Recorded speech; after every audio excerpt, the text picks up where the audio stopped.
গুরুজি তুমি তাড়াতাড়ি লুকিয়ে পড়ো। কেন জিৎ, কি হয়েছে? গুরুজি ওই জামুরা আছে না, ওই জামুরা স্পিকার ম্যানকে পাঠিয়েছি আমাদেরকে মারার জন্য। কি বলো জিৎ, স্পিকার ম্যান? হ্যাঁ ওই স্পিকার ম্যান খুবই খতরনাক হয়। জিৎ তুই যা এখান থেকে, আমি দেখছি এই স্পিকার ম্যানকে। ঠিক আছে গুরুজি, কিন্তু নিজেকে খেয়াল রাখবে। স্পিকার ম্যান আমার সামনে আয়, তুমি আমাকে ডেকেছো, আমি চলে এসেছি গুরু।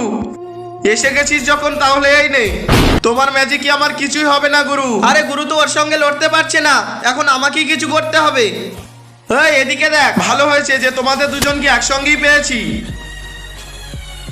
বাচ্চা এতে আমার কিছুই হবে না। আরে এর তো কিছুই হচ্ছে না, মনে হচ্ছে আমার 2 নম্বর পাওয়ার ইউজ করতে হবে। বন্ধুরা সবাই তো মায়ের জন্য লাইক সাবস্ক্রাইব করে, আজকে দেখবো বাবার জন্য কে লাইক সাবস্ক্রাইব করে এবং কমেন্টে বাবা লেখে। বেচারা স্পিকার ম্যান, খতম করে দিয়েছি শালাকে। আরে জিৎ তোকে এই ম্যাজিক কে দিয়েছে? গুরুজি তুমি কি ভুলে গিয়েছো? তুমিই তো আমাকে ম্যাজিক দিয়েছিলে। ভুলে গিয়েছিলাম। গুরুজি ওই জামুরা আমাদেরকে মারার জন্য অন্য মাস্টারকেও পাঠাতে পারে।